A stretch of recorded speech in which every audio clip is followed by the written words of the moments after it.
안녕하세요. 한양대학교 알고리즘 동아리 알로아의 최철민이라고 합니다. 한양 체리피킹 콘테스트 이 문제에 대해 해설을 진행해 보도록 하겠습니다. 먼저 이 문제를 잠시 한번 살펴보면은 n개짜리 노드를 가진 일반 정점 루트로 하는 트리가 주어집니다. 트리의 모든 노드에는 10의 10승 이하의 점수가 적혀 있고 이 점수를 가져가는 식으로 대회가 이루어집니다.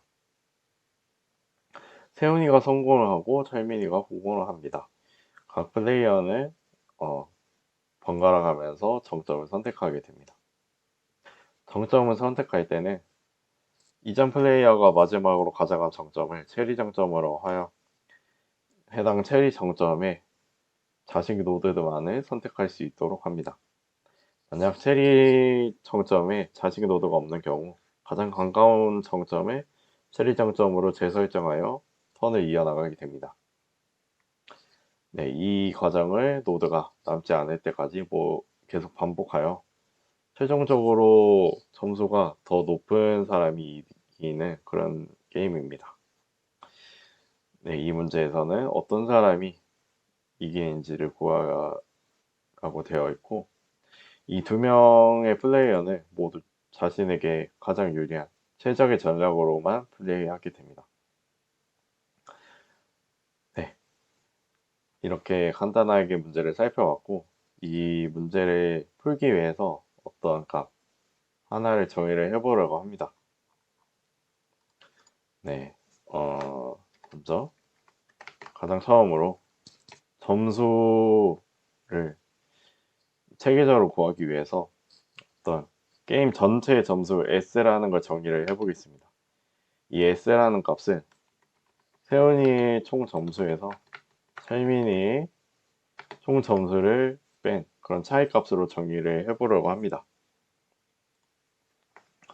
네, 이렇게 정의를 하게 되면은 세훈이의 목표는 S를 최대화하는 것이고 철민의 목표는 S를 최소화하게 되는 것입니다. 네, 이렇게 값을 설정하고 문제를 풀어나가게 되면 문제가 쉽게 풀리게 됩니다. 네, 본격적으로 문제를 풀기 앞서서 이 규칙에 따라서 관찰을 할 수 있는 점이 몇 가지가 있는데요. 첫 번째로는 어떤 서브 트리에 방문을 하게 되면은 해당 서브 트리를 모두 해당 서브 트리의 정점을 모두 방문해야 합니다. 그 이유는 체리 정점의 자식 정점을 방문해야 하고 또한 9번 룰에 따라서 가장 가까운 정점이 다시 체리 정점이 되기 때문에 그림을 살짝 그려보면은 어, 이런 틀이라는 생각해 볼 수가 있겠습니다. 네, 이렇게 되어 있을 때 만약 이 정점을 현재 방문을 했으면은 여기 아래에 딸려 있는 서브 트리를 모두 방문하기 전까지는 다음 정점으로 넘어갈 수가 없습니다. 체리 정점이 해당 정점이라고 되어 있다면은 이 정점의 아래 자식들을 방문을 할 수 있는데 자식들을 방문하면은 9번 룰에 의해서 가장 가까운 정점이 이 정점이 다시 체리 정점이 되고 아래에 방문하면은 또 이렇게 되면서 이 모든 서브트리의 모든 노드를 방문하기 전까지는 그 다음으로 갈 수 없습니다. 이게 저희가 할 수 있는 첫 번째 접근이고 첫 번째 관찰이고 두 번째로는 어, 이 서브트리의 크기가 서브트리의 크기에 의해서 턴이 결정됩니다. 네, 어떤 의미냐면은 서브트리의 크기가 짝수인 경우에는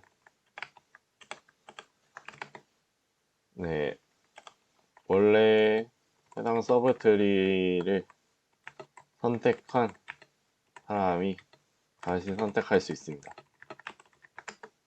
네, 홀수인 경우에는 그 반대로 바뀌겠죠.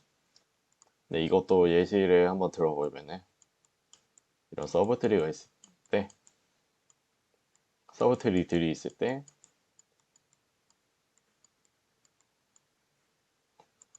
만약에 철민이가 이 서브트리를 먼저 방문하게 되면은 얘는 이제 C, S, C, S 이런 식으로 되겠죠. 즉 방문하는 순서가 이런 식으로 됩니다. 이 다음에 방문할 사람은 철민이죠. 따라서 이 위로 다시 올라오게 되면은 이때 선택권은 철민이한테 다시 넘어가게 되는 겁니다. 그래서 여기서도 철민이가 먼저 선택을 할 수 있게 됩니다. 이것과 반대로 이 개수가 홀수계가 되면은 네, 턴이 바뀌겠죠. 그런 관찰을 할 수 있습니다.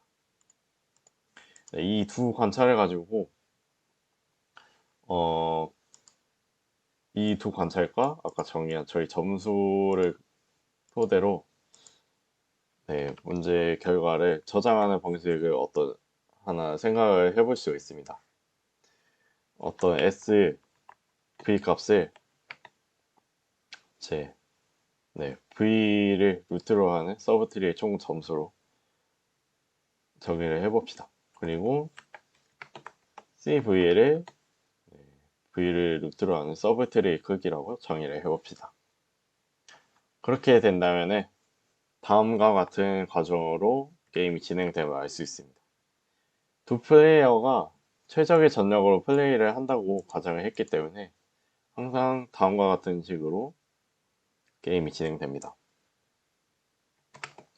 먼저 세훈이가 루트 V를 가져갑니다. 네, 세훈이가 성공이기 때문에 이것은 자명합니다.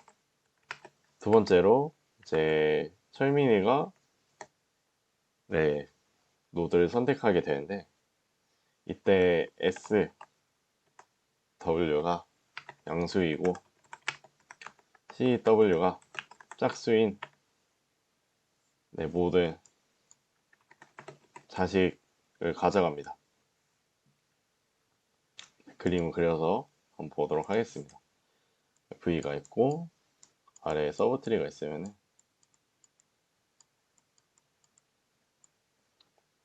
양수인 값들과 내가 가져갈 수 있는 값이 이제 짝수인 아, 서브트리 크기의 짝수인 거는 다 가져갈 수 있기 때문에 네, 그런 값들을 모두 가져가게 됩니다.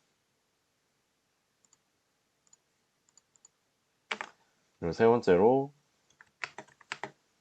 서브트리의 크기가 이제 홀수인 자식들이 남게 되는데 해당 값들은 이제 번갈아 가면서 가져가게 됩니다.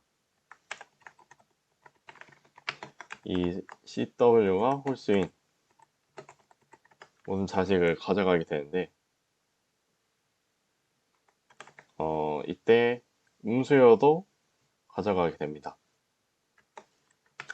그리고 마지막으로 턴인 사람이 이 아까 남은 CW가 짝수인 서브트리 크기가 짝수인 것 중에서 우리 가져가지 않았던 음수인 값을 모두 가져가게 됩니다.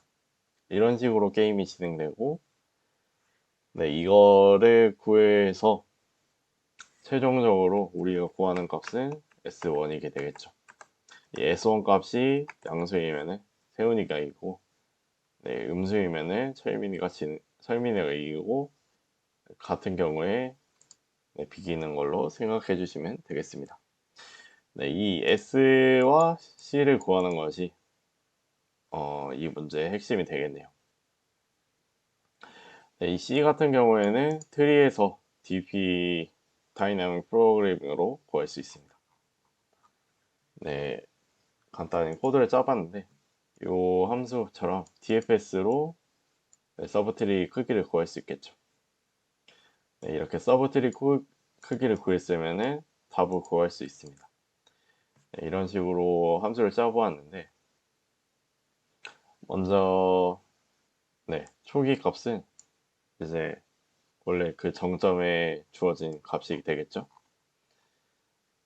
네, 현재 방문한 정점의 값을 초기 값으로 줍니다. 그리고 이 정점에 붙어 있는 서브트리에서 구한 S 값들을 모두 가져와서 네, 가져옵니다. 네, 그림 그려 설명을 해보자면 현재 커런트 노드에서 넥스트로 가는데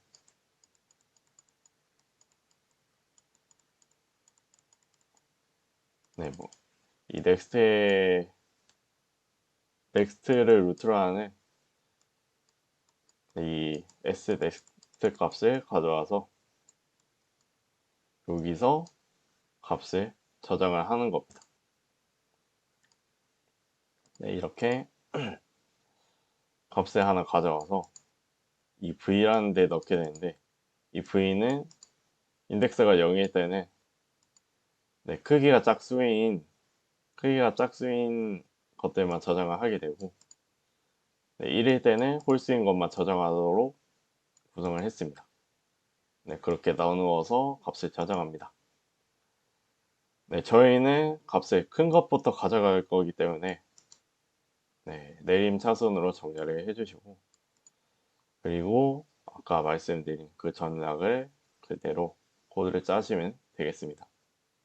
네, 먼저 세훈이가 네, 정점을 가져갔으니까 그 S 값이 플러스가 되는 거겠죠.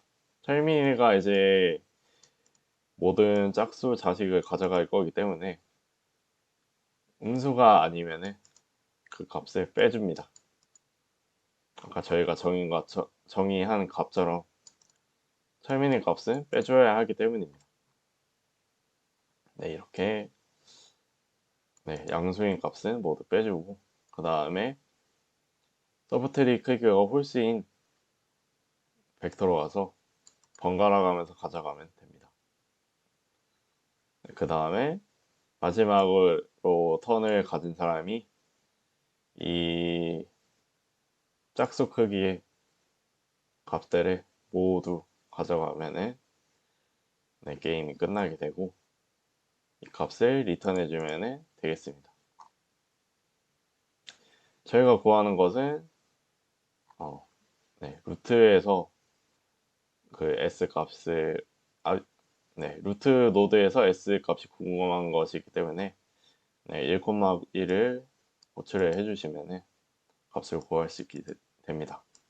네, 마찬가지로 이 값이 양수일 때는 세운이, 음수일 때는 설민이, 그렇지 않을 때는 비기는 것으로 출력을 해주면 문제를 맞출 수 있습니다. 네, 이 문제를 푸는데 게임 이론과 네, 적절한 다이나믹 프로그래밍 기법을 사용해 주시면 네, 이런 식으로 문제를 해결할 수 있습니다.